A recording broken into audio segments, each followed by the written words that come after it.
কোথায় যাবে বিট্টু? আমাকে টাটা করো, ভালো করে করো, বলো আসছি মা।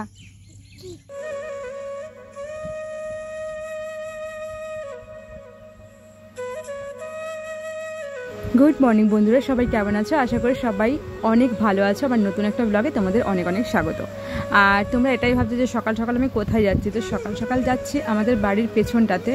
আর এর দিকে দেখো আমাদের মুরগির ঘর, আর এখানে হচ্ছে আমি একটা সজনে গাছ লাগানো, আর এটা আমার ঠাকুমা লাগিয়েছিল। তো দেখো সজনে গাছের পাতার এখানে কত মানে পিঁপড়ে, কালো পিঁপড়ে। তো যাই হোক, এখন আমি পাতাগুলো সজনে পাতাগুলো নিতে এসেছি, আর আজকে সজনে শাক ভাজা করব। তো এই যে এই রাস্তার দিকে না এই ডালগুলো চলে এসছে, তো এই জন্য আমি এগুলো তোমাদের কি বলতো মানে একটু যখন বড় হয় তখন আমি এগুলোকে ভেঙে নিই, নইলে রাস্তাটা বন্ধ হয়ে যাবে। তো সেজন্য আমি নিয়ে নিচ্ছি। আর এই দেখো মুরগি ছাড়া থাকে আমাদের এর ভেতরে, তো এই জন্য নেট দেওয়া আছে। তো চলো, অনেকগুলো তুলে নিয়েছি, এগুলোতেই হয়ে যাবে। আর ওদিকে আমি গ্যাসের মধ্যে মাছের ঝোল বসিয়ে দিয়ে এসেছি। এই দেখো মাছের ঝোল আমার হয়ে গেছে। এদিকে মাছের ঝোল করছি, আর এটা আমি মানে সবার আগে মাছের ঝোলটাই করে নিয়েছি আজকে। তো রান্না আমার প্রায় কমপ্লিট, শুধু শাকটা হলেই হবে। আর এদিকে মাছের ঝোল, এদিকে দেখো কুঁদরি ভাজা করেছি আর শাক ভাজা করছি। তো সব কিছুই কমপ্লিট, তাড়াতাড়ি 9:30টার মধ্যে কমপ্লিট করে দিয়েছি রান্না। আর ওইদিকে ছেলে আজকে বায়না ধরেছে স্কুলে যাবে। ও তো এখনও ছোট, এখনও ওর 3 বছর বয়স হয়নি, তাও একটা কাকিমা আছে, তো তার সাথে যেতে চায়। তো সে তো সাইকেলে চলে গেছে, আর রাস্তাটা এতই খারাপ দেখছো, আমাকে বাই করছে। তো রাস্তাটা এতই খারাপ যে ও আর যেতে পারে না। আর আমি এতটা হেঁটে চলে এলাম, ওর বাবা আসছে, ও তারপর ওকে নিয়ে যাবে একটু দূরে স্কুলটা।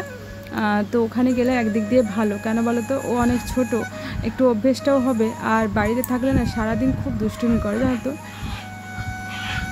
দুষ্টুমি করে, অন্যদের অনেক ডিস্টার্ব হয়, অনেক অসুবিধে। তো সেজন্য পাঠিয়ে দিই স্কুলে। একটুখানি স্কুলে গিয়ে থাকলে শান্তভাবে থাকে, আর ওই কাকিমার কাছে থাকলেও অনেক শান্তভাবে থাকে। তো সেজন্য ওকে পাঠিয়ে দিলাম। আর আমি এবার বাড়ি ফিরে যাচ্ছি। আর দেখো আমাদের রাস্তার দুই পাশে কত ধান গাছ লাগানো, এইসবে লাগানো হয়েছে। এদিকে চারা ফেলা হয়েছে, তো দুই সাইড তো ধান গাছে ভরা। আর এদিকটাতে দেখছো রাস্তার অবস্থা, মানে সত্যি কথা বলছি, রাস্তাটাতে পেরিয়ে আসতে ইচ্ছে করে না।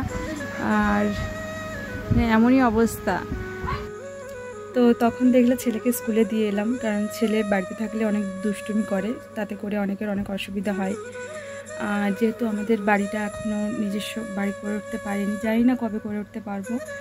তো সেজন্য অনেকের অনেক অসুবিধা হয়। ও বদমাশি করে, একটু দুষ্টু ছেলে তো। সবাই বলে নাকি ছেলেরা একটু বেশি দুষ্টু হয়, আবার এটাও বলে যে বাচ্চা বয়সে যারা দুষ্টু হয় তারা নাকি বড় হলে শান্ত হয়ে যায়। তো ভগবানের কাছে এটাই মানে প্রার্থনা করি যে আমার ছেলে যেন বড় হয়ে শান্তশিষ্ট ভদ্র নম্রই হয়। কারণ এখন থেকে অনেকেই আমার ছেলের ভবিষ্যৎবাণী করে দিয়েছে যে আমার ছেলে বড় হয়ে নাকি এই হবে ওই হবে, মানে নেগেটিভ, পজিটিভ কিছু না। তো এখনও ছোট, 3 বছর বয়সও হয়নি। আর ছোট বাচ্চাদের মন তো সাদা কাগজের মতো, ওকে ঠিক সেরকমভাবে পরিবেশে আমি বড় করতে পারছি না। তবে চেষ্টা করি সবসময় যে একটা ভালো পরিবেশ ওকে দিতে। তো জানি না কবে নিজেদের একটা বাড়ি করতে পারবো, আর সেখানে ওকে নিজের মতো করে বড় করতে পারবো। আর যারা এখন থেকে আমার ছেলের ভবিষ্যৎবাণী করে দিয়েছে, ছেলে নাকি বড় হয়ে এই হবে ওই হবে, মানে পজিটিভ কিছু না, বদমাশ হবে। তো যাই হোক, দেখা যাক বড় হয়েও কি হয়।